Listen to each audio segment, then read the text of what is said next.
And finally, new rule at next Thursday's debate. One of the candidates has to say, the problem with our healthcare system is Americans eat shit, and too much of it.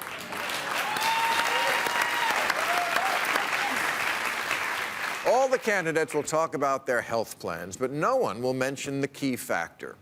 The citizens don't lift a finger to help.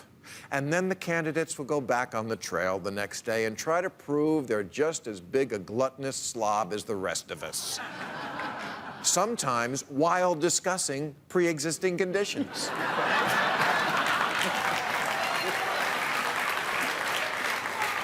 But why do people have so many pre-existing conditions? Being fat isn't a birth defect.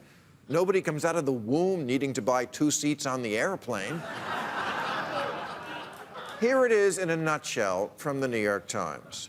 Poor diet is the leading cause of mortality in the United States.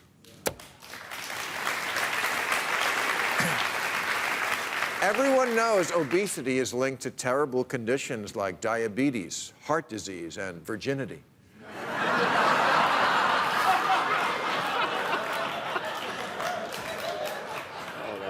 Not to mention cancer. But that's just the beginning of it. There is literally nothing being overweight does not make worse. Eyesight, memory, pain, fatigue, depression. You don't poop right. It weakens your immune system. We scream at Congress to find a way to pay for our medical bills, but it wouldn't be nearly the issue it is if people just didn't eat like assholes.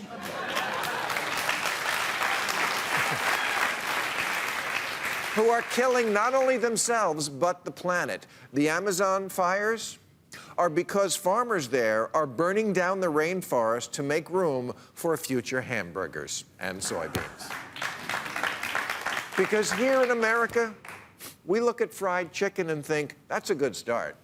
Now put it on a bun and add bacon and cheese and something no one even thought to put on it. Make my mouth cum.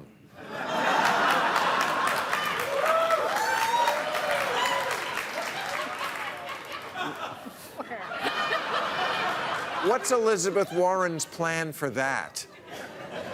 Europe doesn't look like this because Europe's not always eating for 2. We weren't always like this. Watching the footage of the 50th anniversary of Apollo 11, I was struck by how not fat everyone in the crowd was. We looked like a completely different race of people.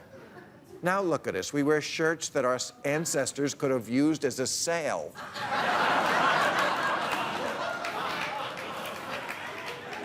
100 years ago, this guy was fat enough to be the fat man in the circus. Now, he's a guy.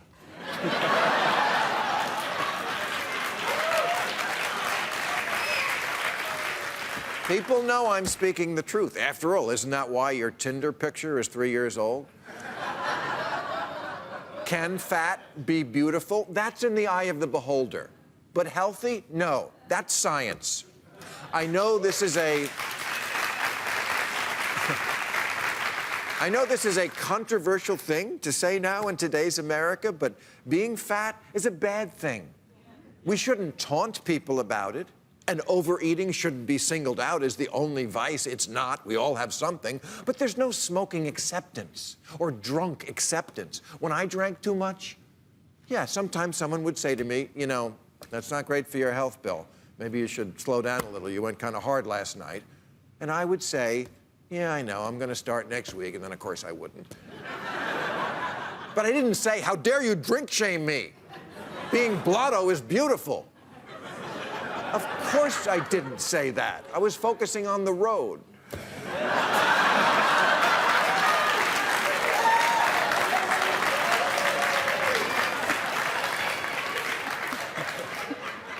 When did it become taboo in this country to talk about getting healthy? Weight Watchers had to literally take the words weight and watchers, I'm not kidding, out of their name. It's now WW, because merely the idea of watching your weight is now bullying. What's next? Banning scales? Hey, liberals, you know how you hate it when conservatives won't even let the CDC study gun violence as a public health issue? This is that. You're the NRA of mayonnaise.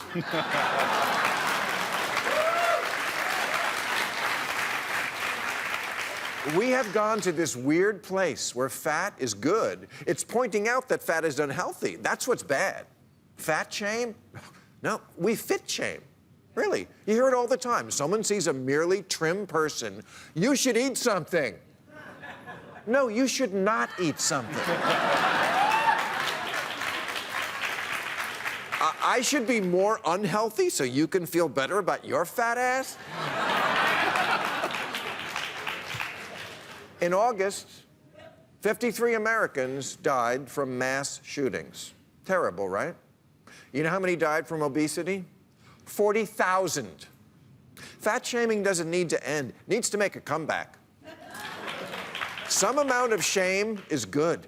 We shame people out of smoking and into wearing seatbelts. We shame them out of littering, and most of them out of racism. Shame is the first step in reform. It's what goads people into saying, maybe I can do better, as opposed to, I'm always perfect the way I am, how dare you? We need to start aiming higher as a country. This is a good place to start.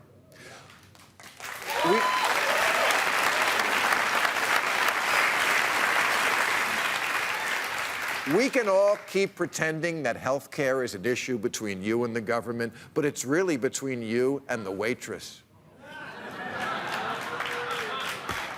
It's not just about being able to see a doctor. It's also about being able to see your dick.